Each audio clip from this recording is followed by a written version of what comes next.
নিজেই পরীক্ষা করুন আপনার কোনো জিন বা জাদুর সমস্যা আছে কিনা। কবিরাজের কাছে যাওয়ার দরকার নেই, আপনি ঘরে বসেই পরীক্ষা করতে পারবেন। কোরআনুল কারীমের ভিতরে আল্লাহ তাআলা সব কিছু দিয়েছেন। আল্লাহ পাক রব্বুল আলামিনের শক্তি হচ্ছে সকল কিছুর থেকে বড়। সুতরাং জিন জাতি এরপরে মানুষ জাতি আপনার কোনো ক্ষতি করতে পারবে না যদি আপনি কোরআনের ছায়াতলে চলে আসতে পারেন। আপনি ঘরে বসেই পরীক্ষা করতে পারবেন কেউ আপনাকে জাদু করেছে কিনা, অথবা কোনো জিন আপনাকে আক্রমণ করেছে কিনা। কোনো কবিরাজের কাছে যাবেন না, কেননা কবিরাজরা আপনার কোনো সমস্যা না থাকলেও জিন একটা চালান করে দিয়ে আপনাকে বিপদে ফেলতে পারে আপনার কাছ থেকে টাকা খাওয়ার জন্য। এজন্য অবশ্যই আপনি ঘরে বসে পরীক্ষা করবেন কেউ আপনাকে ব্ল্যাক ম্যাজিক অথবা জাদুটোনা করেছে কিনা। খুবই সহজ এবং সুন্দর একটি আমলের কথা বলবো। আমাদের অনেক সময় কি কি লক্ষণ দেখলে বুঝবেন যে আপনার উপরে কেউ জাদু করেছে কিনা অথবা জিনের সমস্যা আছে কিনা। আপনি বারবার অসুস্থ হয়ে যাচ্ছেন, কোনো রিপোর্ট পাওয়া যাচ্ছে না, ডক্টররা কোনো রিপোর্ট দেখাতে পারতেছে না, কিন্তু আপনি অসুস্থ। আবার অনেক সময় দেখা যাচ্ছে যে বাবা সন্তানকে দেখতে পারে না, সন্তান বাবাকে দেখতে পারে না, স্বামী স্ত্রীর ভিতরে ঝগড়া, বিয়ে বন্ধ হয়ে আছে, ব্যবসায় উন্নতি হচ্ছে না, এগুলো সব হচ্ছে ব্ল্যাক ম্যাজিকের লক্ষণ। সুতরাং আপনি নিজে ঘরে বসেই আপনি আমল করে দেখবেন যে আপনার উপরে জাদু করেছে কিনা। একেবারে সহজ আমল। প্রথমেই আপনাকে ওযু করতে হবে। পবিত্রতা অর্জন করা ছাড়া কোনো আমলেই কিন্তু কাজ হবে না। পবিত্রতা অর্জন করে তারপর আমলটা করতে বসবেন। এবং 1 নাম্বার শর্ত হচ্ছে আপনার তেলাওয়াত শুদ্ধ থাকতে হবে। কোরআনুল কারীমের তেলাওয়াত যদি অশুদ্ধ হয় তাহলে কিন্তু কোনো আমলেই কাজ হবে না। এবং নামাজের ভিতরে যে আমরা তেলাওয়াত করি, নামাজ ভাঙার 1 নাম্বার কারণ হচ্ছে নামাজে অশুদ্ধ পড়া। এজন্য তেলাওয়াতটা সুন্দর করে পড়তে হবে, শুদ্ধ করে পড়তে হবে। যদি আপনি পড়তে না পারেন কাউকে এনে তার মাধ্যমে পড়াবেন।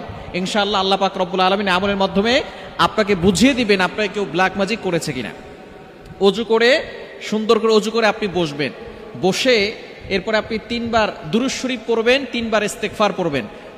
দুরুদের ভিতরে সর্বশ্রেষ্ঠ দুরুদ হচ্ছে দুরুদ ইব্রাহিম, যেটা আমরা নামাজের ভিতরে পড়ি। এই দুরুদ পড়বেন 3 বার। ইস্তেগফার, আস্তাগফিরুল্লাহ রাব্বি মিন কুল্লি যামবি ওয়া আতুবু ইলাইহি লা হাওলা ওয়ালা কুওয়াতা ইল্লা বিল্লাহিল আলিয়্যিল আযীম। এটা 3 বার করে পড়বেন। পড়ে এরপরে আপনি বাম হাতে আপনার বাম হাতটা নেবেন। বাম হাতটা নিয়ে এখানে ফু দিবেন। ফু দেওয়ার পরে এরপরে বিসমিল্লাহ সহ সূরা ফাতিহা 7 বার পড়বেন। বিসমিল্লাহির রহমানির রহিম পড়ে সূরা ফাতিহা 1 বার পড়ে এখানে ফু দিবেন। এভাবে 7 বার সূরা ফাতিহা পড়ে 7টা ফু দিবেন।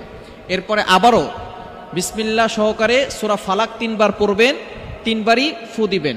এরপরে বিসমিল্লাহ সহকারে সূরা নাস 3 বার পড়বেন, এরপরে এখানে ফু দিবেন। ফু দেওয়ার পরে আপনি হাতটাকে মুষ্টিবদ্ধ করে রাখবেন 2 থেকে 3 মিনিট অথবা 5 মিনিট আপনি হাতটাকে মুষ্টিবদ্ধ করে রাখবেন।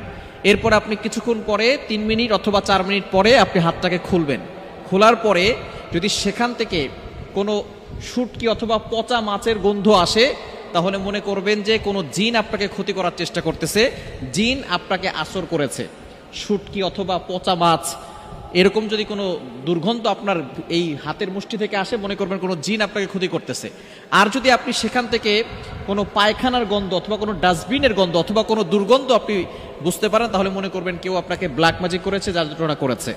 এই হাতের মুষ্টি থেকে যদি আপনি দুর্গন্ধ পান মনে করবেন কেউ আপনাকে ব্ল্যাক ম্যাজিক করেছে অথবা জাদুটোনা করেছে। খুবই সহজে আমলগুলো আপনি অবশ্যই শুদ্ধ তেলাওয়াত দিয়ে করতে হবে। এবং যদি আপনি মনে করেন যে আপনার হাত থেকে দুর্গন্ধ আসতেছে এবং আপনি বুঝতে পারতেছেন না তাহলে আমলটা আবারও করবেন। করে তারপর যদি দেখেন যে আপনার হাত থেকে দুর্গন্ধ আসতেছে অবশ্যই কোনো রাকির সাথে পরামর্শ করবেন, অথবা আপনি 5 ওয়াক্ত নামাজ মাস্ট বি পড়বেন। কেননা সুস্থ থাকতে হলে জিন, জাদুটোনা, ব্ল্যাক ম্যাজিক, কুফরি কালাম থেকে বাঁচার জন্য অবশ্যই আপনাকে 5 ওয়াক্ত নামাজ পড়তে হবে। নামাজ না পড়লে কোনো আমলে কোনো তদবিরে কাজ হবে না। 5 ওয়াক্ত নামাজ পড়বেন। নামাজের পরে আয়াতুল কুরসি আর 4 কুল সূরা কাফিরুন, ইখলাস, ফালাক, নাস এটা পড়ে বুকে ফু দিবেন আর হাতে ফু দিয়ে পুরো শরীরে মাসাজ করবেন। শরীর বন্ধ থাকবে, ঘুমানোর আগেও আমল করবেন। ইনশাআল্লাহ শরীর বন্ধ থাকবে, দুনিয়ার কোনো শক্তি আপনাকে ক্ষতি করতে পারবে না ইনশাআল্লাহ।